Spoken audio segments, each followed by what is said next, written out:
ونصلي على رسوله الكريم قال النبي صلى الله عليه وسلم ان الصوم جنہ او كما قال علیہ الصلاۃ والسلام صدق اللہ العظیم وصدق رسول النبی الکریم۔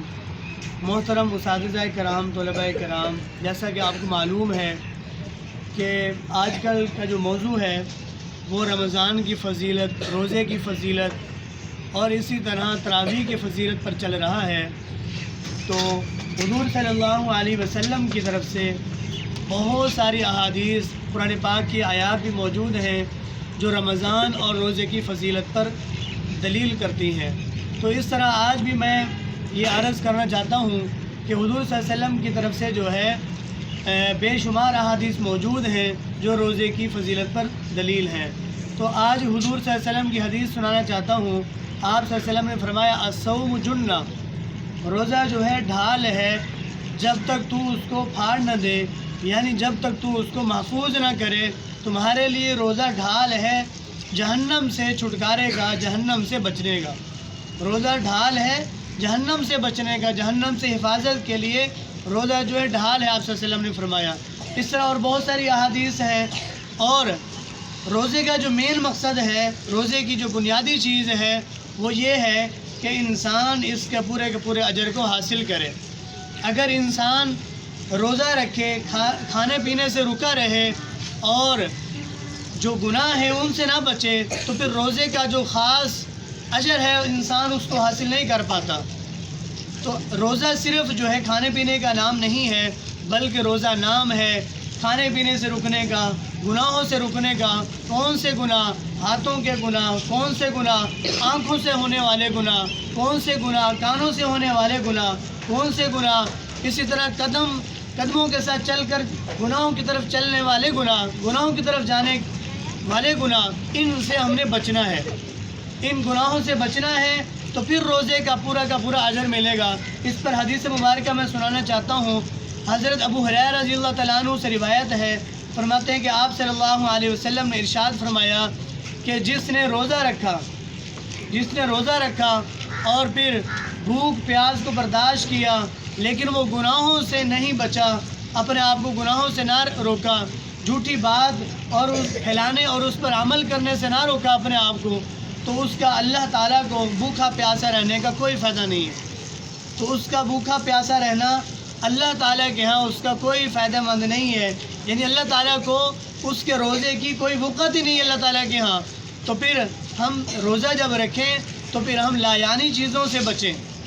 روزے کے آداب میں شامل ہے کہ ہم جو ہے گناہوں سے بھی بچیں، اور اس طرح فضول بحث، لڑائی جھگڑا، اس طرح جو ہے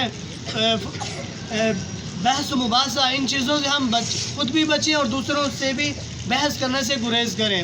اور اس طرح آخر میں یہ بتانا چاہتا ہوں کہ آپ صلی اللہ علیہ وسلم کی حدیث مبارکہ، آپ صلی اللہ علیہ وسلم نے فرمایا جو بندہ روزہ رکھتا ہے، بھوک پیاس کو برداشت کرتا ہے، اللہ پاک اس کو قیامت والے دن جام کوثر پلائیں گے، حوض کوثر سے اپنے جام آپ صلی اللہ علیہ وسلم پلائیں گے، اور پھر جنت تک جانے تک جو ہے اس بندے کو پیاس نہیں لگے گی، جنت میں جانے تک اس بندے کو پیاس نہیں لگے گی۔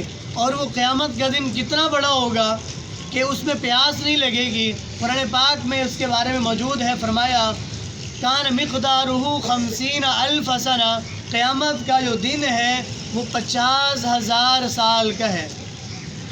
قیامت کا ایک دن جس میں حساب کتاب ہوگا، جس میں اللہ کے سامنے کھڑے ہوں گے، ہر بندہ اللہ کے سامنے شرمندہ کھڑا ہوگا، پریشان کھڑا ہوگا کہ آج میرے نامہ اعمال جو ہے دائیں طرف ملتا ہے یا بائیں طرف ملتا ہے، دائیں ہاتھ میں ملتا ہے یا بائیں ہاتھ میں ملتا ہے۔ تو اس فیصلے کے انتظار میں ہر کوئی کھڑا ہوگا۔ نبی بھی اللہ کے سامنے صف بنا کے کھڑے ہوں گے، بڑے بڑے فرشتے بھی اللہ کے سامنے صف بنا کے کھڑے ہوں گے، اور امتیں ساری کی ساری صفوں میں کھڑی ہوں گی۔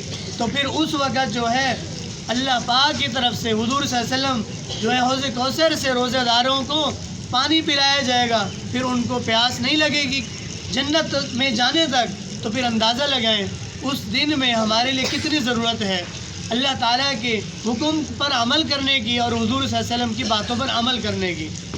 تو اگر ہم حضور صلی اللہ علیہ وسلم کی باتوں پر عمل کر لیں، یہ چند دن ہیں، اس 50,000 سال کے ایک دن کے مقابلے میں، وہ ایک دن قیامت کا 50,000 سال کا ہوگا، تو پھر یہ جو مہینے کے جو دن آتے ہیں 29-30 دن، یہ تو اس کے مقابلے میں کچھ بھی نہیں ہے۔ ایام معدودات، اللہ تعالیٰ فرماتے ہیں یہ چند دن ہے، یہ چند دن ہے، تو پھر اس کے اندر ہم رمضان کی قدر کریں، روزے کی اہمیت کو جانیں۔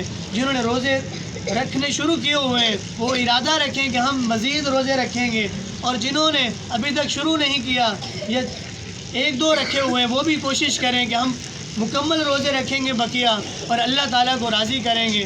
اللہ تعالیٰ سے دعا ہے اللہ تعالیٰ ہمیں سب باتوں پر عمل کی توفیق عطا فرمائے۔ وآخر دعوانا الحمدللہ رب العالمین۔